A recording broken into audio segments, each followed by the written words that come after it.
بحث بعدی امور مالیاتی، امور مالی و امتیازات هست. تحت سیستم قبیله‌ای حکومت قاجار، شاه به عنوان پدر ملت بود. کشور به طور شخصی به او تعلق داشت و تفاوتی بین خزانه عمومی و جیب همایونی نبود. آقا کشور، جیب همایونی، اصلا بحثی توی نداریم ما. بنابراین کلا کشور چیه؟ واسه ماست. این طنزه بود میگفت همه چی واسه ماست، مال ایشون بوده. پس ایشون پدر ملته. دیدی مثلا یه عده میگن محمد رضا شاه پدر ماست. این پدرها خیلی خوب بودن در طول تاریخ. پدر داشتیم مثلا با نسیم خنکی در قلبت میوزه وقتی تاریخ رو میخونی. خون در رگهای ماست این شاهان عزیز. خب دو شکست از روسیه در سال 1813، این همون ترکمنچای گلستانه، و 1828 ترور گریبایدوف و پیامدهای آن و کارزار نظامی هرات امور مالی کشور را به جد تضعیف کرده بود. دو تا جنگ احمقانه است.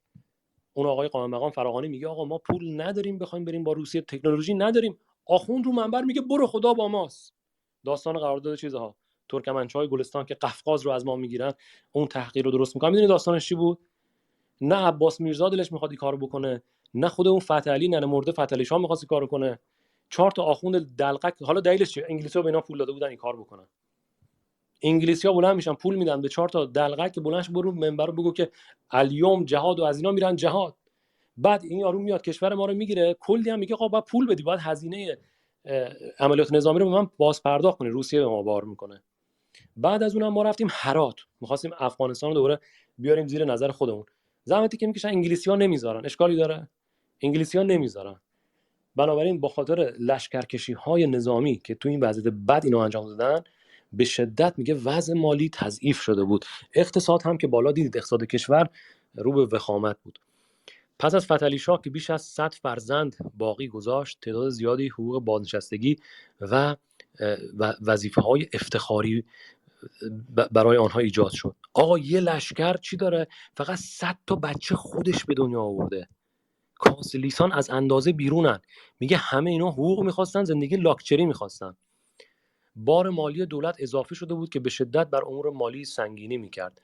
از ابتدای قرن 19 ایران برای پرداخت بدهی‌های خود به کمک مالی خارجی وابسته شد و به این ترتیب استقلال خود را از دست داد.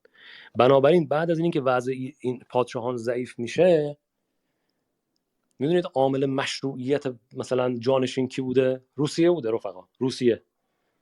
یعنی مثلا اگر ناصرالدین شاه مرد کی بیاد، باید نگاه کنیم مثلا تزار چی میگه، چه میدونم جانشینان تزار چی میگن.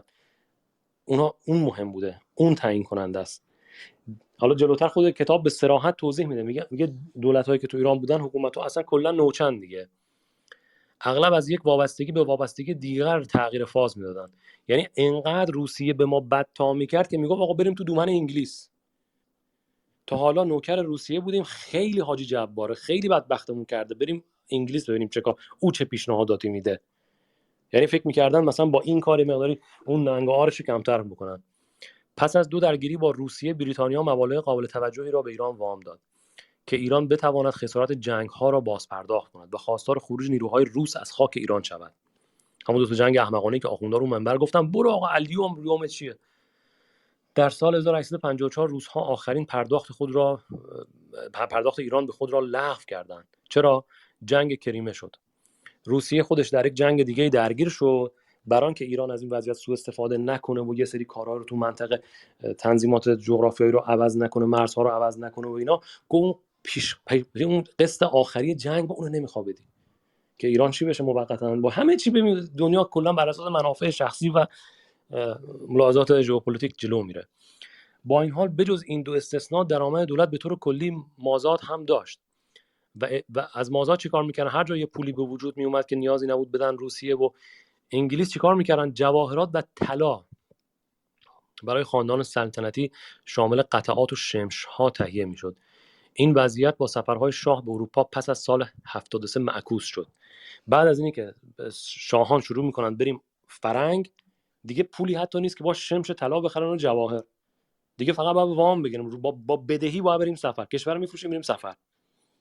از سال 1873 دیگه مازاد پولی چیزی هم نیست که بمونه. ابزارهای بازگرداندن ثروت سلطنتی البته کم نبود. زمین‌های سلطنتی در قرن 18 تحت حکومت نادرشاه از طریق مصادره موقوفات مذهبی افزایش یافته بود. نادرشاه چقدر کار زیبایی کرده، زده تو سر این آخوند ماخوندا، گفته وقف شده بهتون، بردارید بیاد اینجا، شما حقی ندارید با کلاهبرداری مال ملت رو گرفتید.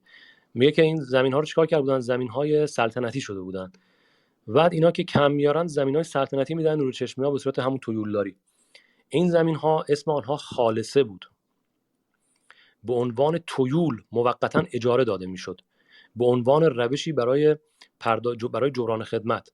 یعنی یه کسی به شاه نوکری خوبی کرده، نور چشمی بوده، تو ارتش بوده، تو بازار بوده، تو تجارت بوده، تو دیپلماسی، هرچه بوده، برای موندن شاه ایشون مهمه، زمین بهش میدیم که کلا اون بخش کشور مال توه. میگه اینها به ویژه به افرادی که در ارتش بودن داده میشد و در ازای آنها اجاره بها دریافت میشد و تو پرانتز هدایا. حالا هدایا دیگه ما نمیدونیم منظور مثلا چه هدیه‌ای باید به شاه بدن به صورت دوره‌ای، هر کی حوصله داره بره در بیاره این چیزا رو. فروش خالصه یعنی همین زمین‌های متعلق به شاه، این امکان را برای شاه فراهم کرد که فوراً به مقادیر زیادی از پول دسترسی پیدا کنه. یعنی هنوز ما این بخش از کتاب نرفته سراغ وام از خارجی، اینقدر همه رو میره که دیگه تقریبا هیچی برای فروش نمیرسه و فقط میمونه وام گرفتن از روسیه و انگلستان. اینا هنوز من عجله کردم تو خوندن کتاب، یادم رفت که یه چیزای دیگر هم اول میدن بعد میرسن به اون وام ها. فروش ها همیشه ثبت نمی شدند و می توانستند به صورت خودسرانه باطل شوند و شاه یک ملک را 2 بار بفروشد.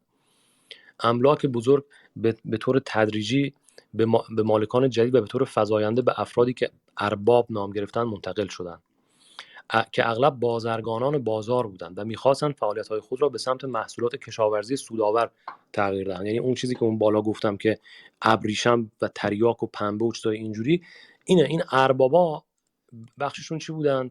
افراد بازار بودن. مالکیت زمین به آنها وضعیت ارباب محلی را داد و انتظار می‌رفت درآمد داخلی با نوسانات کمتری روبرو شود نسبت به زمانی که به تجارت خارجی وابسته بودند که تنها تعداد کمی می‌توانستند با اروپاییان رقابت بکنند. در قرن 20 زندگی سیاسی ایران توسط این مالکان زمین که اکثریت هم در مجلس بودند تحت سلطه قرار گرفت. بعدها بسیار از افرادی که به مجالس میرن کیان؟ همین اربابا. دیدی الان خامنه‌ای مثلا یه سری نوچه‌هاشو گشت تو امام جمعه چی مثلا جاهای مختلف، همینا رو مثلا میذاره تو مجلس خبرگان و این مجالسی که بعداً تشکیل میشه که مجلس دست نشاندن، همین نور چشمیایی هستن که رانت ها رو دارن. همه هماهنگن، همه وضعیت راضیان. چی رو تغییر بدن؟ منصر چی هستی؟ میگه تا انقلاب سفید شاه، منظور محمد رضا پهلویه، در اوایل دهه 1960 این وضعیت ارباب رعیتی ادامه پیدا کرد. یکی دیگر از دلایل فقر نه تنها مربوط به بازرگانان بلکه به همه ایرانیان بود، آن هم کاهش ارزش نقره بود. پول ایران قران به نقره بود. وابسته به نقره بود. 80% از ارزش خود را بین سالهای 1800 تا 1914 از دست داد. سالهایی که چی شد؟ طلا رفت بالا، نقره اومد پایین. و نیمی از ارزش خود را بین 1875 تا 1900. این کاهش ارزش صادرات را تحریک کرد، اما قیمت کالاهای اساسی مانند نان را افزایش داد و بر فقیران شهری تأثیر گذاشت. یعنی می‌بینی که عوامل بسیار متعددی تو اقتصاد وارد میشن. پولی هم که ما داریم پشت برامون نقره است، نقره میفته ارزشش، فاجعه در فاجعه تکرار میشه، چرخه فجایع اتفاق میفته تا اون وضعیتی که گفتیم ایرانی‌ها همدیگه رو می‌خوردن از شدت فقر به وجود میاد. با نبود صنعت محلی اقتصاد ایران نتوانست با تورم و رقابت محصولات اروپایی مقابله کند و این منجر به نابودی صنعتگران و هنرمندان ایرانی شد. تنها فرش‌های ایرانی بود که پس از سال 1873 شاهد افزایش صادرات به اروپا و ایالات متحده آمریکا بود که تا سال 1914 رسید به سهم 12% از ارزش صادرات ایران. فرش دوام آورد، چون فرش رو دیگه اروپایی‌ها این هنر رو نداشتن، چیزهای دیگر که میتونستن رقابت کنن منفجر کردن صنعت ما رو. این فرش یه چیز مثل اثر انگشت و یه چیز خاصی برای خود ایران بود دیگه، این باقی موند. یعنی بهش میگن مزیت رقابتی. اونا نمیتونستن توی این زمینه وارد بشن. بنابراین سرمایه‌گذاران اروپایی شرایط مساعدتری را برای ارضای امیال خود از طریق انحصار بخشی در بخش‌های سیاسی ایران داشتن. ببینید اینجا اتفاقی که میفته، تمام بخش‌های ایران دچار ورشکستگی میشه. از اینجا به بعد شاه و این الیت حکومتی هم که ارزشو که ندارن کار جدی بکنن، ببین چیکار میکنن؟ کشور رو میدن به صورت امتیاز به هر خارجی که بیاد، مثلا امتیاز تنباکو، امتیاز گمرک، امتیاز کوفت، میان به صورت امتیازی کشور رو میسپرن به کسای دیگه که بیان اینها رو ازشون سود بکشن بیرون، به پول نزدیک بکنن. در ازای مبلغ قابل توجهی و سهمی از سودها، شاه حق امتیاز را با شرایط طولانی مدت و حتی دائمی میفروخت. یعنی میگفت آقا این بخشی از صنعت کشور ما بر اساس این چیزایی که این بالا گفتیم ورشکست کردیم، ارزش هم نداریم اینا رو از خاک سیاه بلند کنیم. شما زحمتی که میکشی کنترات بردار، این بخش از کشور رو مال تو. بنابراین کل بخش‌های فعالیت‌های اقتصادی به شرکت‌های خارجی در 3 دهه آخر قرن 19 واگذار شد. با این حال بجز امتیاز نفتی که در سال 1901 به ناکس دارسی فروخته شد، این معاملات به دلیل تولید صنعتی پایین در ایران تأثیر مهمی نداشت. خیلی هم میگه این صنعت‌ها هم خیلی ابقا نشدن، مثلا جنبش‌های مردمی هم شدن، مثلا تنباکو رو که بعدن یه مثالشه که می‌خونیم. پس الان متوجه میشیم که اونجا وضعیت چیه توی ایران. 80% تو کشاورزی ان، کشاورزی منهدم شده، بقیه صنعت‌ها منهدم شدن. شاه هیچ عرضه و توان و علاقه‌ای نداره برای اینکه اینا رو اصلاح بکنه. میاد اینها رو به صورت به نور چشمیاش، زمین‌ها رو که به حال چیز فیزیکی بودن میده به نور چشمیاش در قالب تویول. بخش‌های کسب و کار و اقتصاد رو هم مثل تنباکوستای دیگه میسپره به چی؟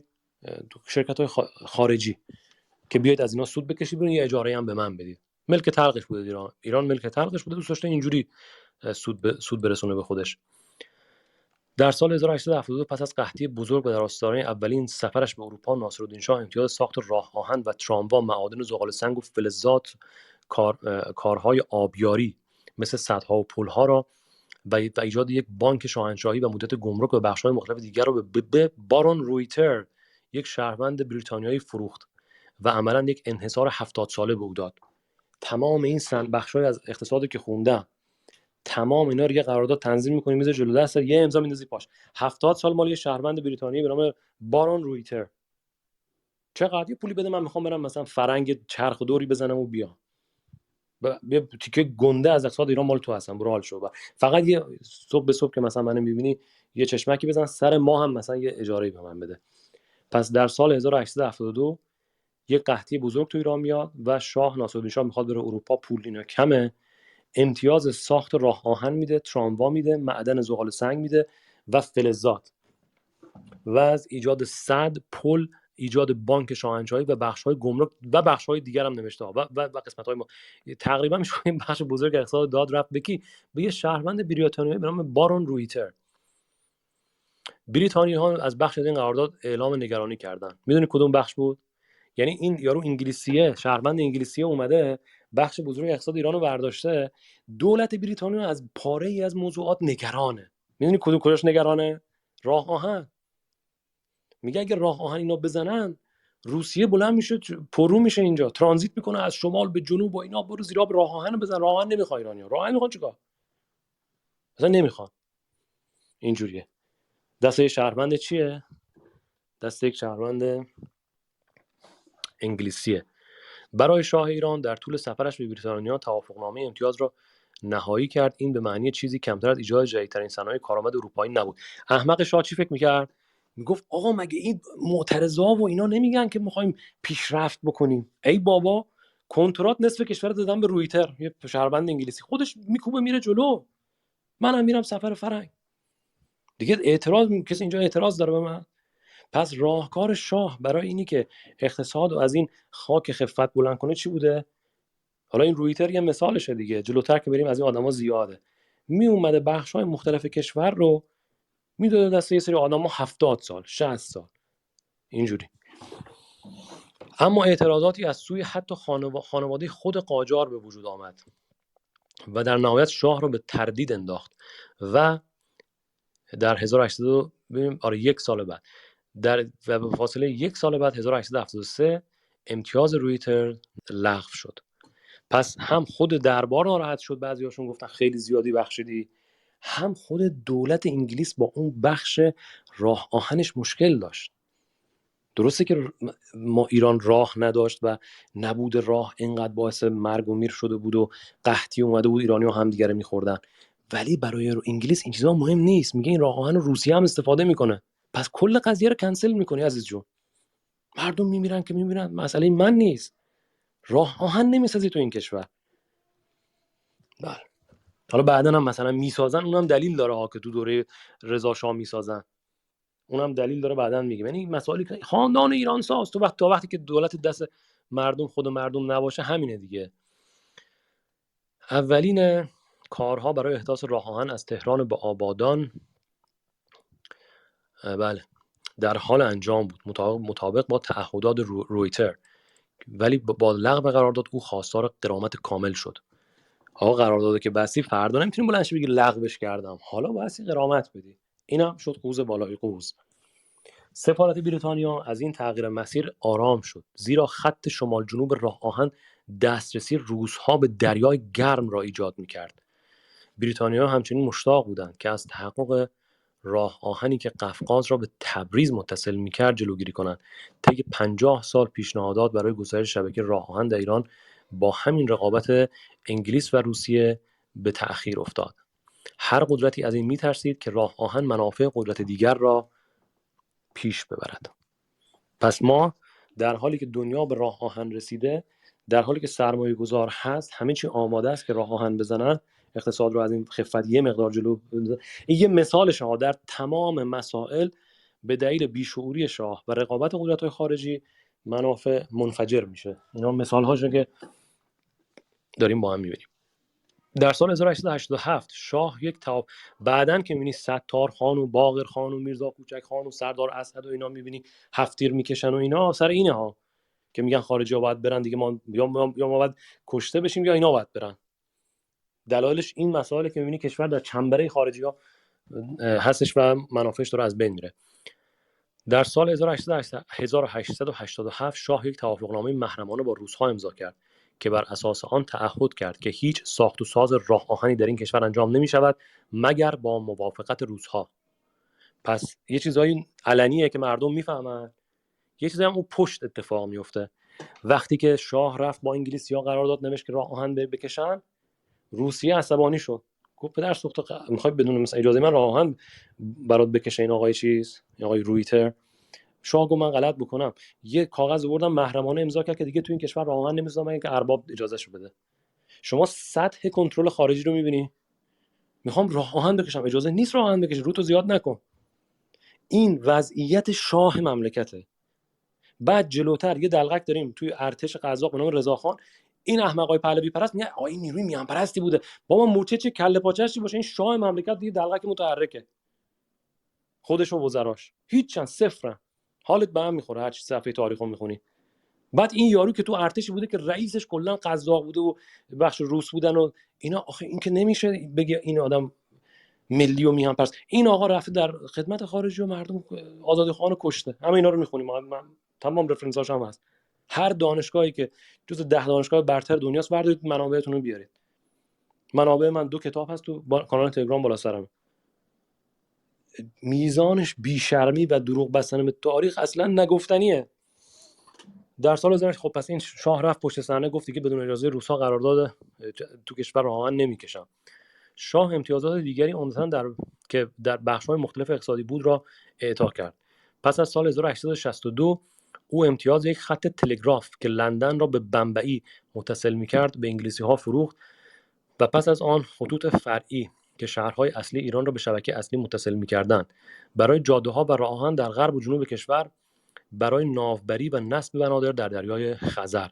ببینید تمام این بحث‌های کلان مملکتی یا چیزا رو امتیازشو میده به انگلیسی‌ها، بخشش هم به روس‌ها میده و میبینید که پشت پرده‌ام در حمایت با چی در توافق کشور مربوطن، یعنی اینکه بایستی روسیه راضی باشه، از اونور انگلیس باید راضی باشه. و در سال 1893 ساخت جاده از انزلی به قزوین نیز به یک شرکت روسی واگذار شد. جانشینان ناصرالدین شاه نیز این سیاست‌ها را ادامه دادند و در سال 1902 دوباره بخش‌های مختلف دیگری را به شرکت‌های روسی واگذار کردند. خب اینا به شرکت‌های روسی امتیاز ساخت یک جاده جدید و سپس راه آهن از جلفا به تبریز و در سال 1911 خطوط لوله نفت از انزلی به رشت را واگذار کرد. تمام پروژه‌های مهم مملکتی چیان دست روس و انگلیس هستند. ایجاد بانک شاهنشاهی در سال 1889 توسط پسر جولیوس رویتر به نوعی پایان بخش امتیاز رویتر بود که هنوز هم تراز کامل آن پرداخت نشده بود. اندکی پس از آن روس‌ها به این تصاحب توسط شرکت کاملا بریتانیایی واکنش نشان دادند و گفتند ما هم می‌خواهیم بانک تأسیس بکنیم و امتیاز 75 ساله‌ای برای بانک روسی به آنها داده شد. ملاحظه می‌کنید هر چی روسی، مثلا انگلیس میگفت می‌خوام بانک بزنم تو این کشور، روسی میگفت منم می‌خوام بزنم تو این کشور. شاه چیه اینجا؟ هیچ امتیاز میده مثلا به روسیه، یه پولی میگیره. اون که میگه منم می‌خوام، میگه تو هم بیا عمو جون تو بزن یه پولی هم تو بگیر. بانک روسی به یک شرکت بیمه و به یک شرکت حمل و نقل متصل بود، اما حق صدور پول را نداشت. حق صدور پول در انحصار بریتانیا بود. ببین وضع چیه؟ پول در رایج کشور رو بانک بریتانیایی میزنه و به سرعت قبل از اینکه توسط دولت روسیه خریداری شود این بانک رو به افول رفت. یعنی بانک روسیه، این بانک به یک شعبه از بانک روسی تحت نام بانک وام ها تبدیل شد. این بانک روسیه کارش نگرفت و بردش ادغامش کرد توی بانک دیگه. در مواجهه با این دو شرکت قدرتمند و سازمان یافته، بانکداران سنتی ایرانی دست به ایجاد بانک زدن. حالا ببینید چی میشه. آقا توی کشور میخوایم بانک بزنیم، اولی رو که انگلیس زده کلا پول توزیع میکنه، روسیه میگه منم هستم، بعد چند تا ایرانی ننمرده میگن ما میخوایم بانک بزنیم. بعد ببین چه اتفاقی برای اینا میفته. برای اینا همه مثالایی که ببینید وضعیت چیه. گفتن در کشور خود میخوایم بانک بزنیم. ایرانیان با پول صادر شده توسط یک بانک خارجی پرداخت میکردند و نمیتوانستند بیشتر عملیات بانکی را انجام دهند مگر از طریق همین واسطه های خارجی. گفتن آقا این چه وضعی، ما با پول خارجی ها تو کشور ما میخوایم بانک بزنیم. اینجا اتفاق نیکو میفته. شاه به کمک خارجی ها زیراب بیزینس های ایرانی رو میزنه. در سال خاندان چیزها ایران ساز و قاجار هستششون. در سال 1889 تلاشی برای ایجاد یک بانک عمومی با حمایت چند خانواده برجسته تجاری مانند برادران تومانیان و ملک التجار تأسیس شد. توسط بانک سلطنتی وابسته به انگلستان چی شد؟ مجبور به ورشکستگی کردند که همچنین تمام تلاش خود را برای ورشکستگی کردند و انجام شد.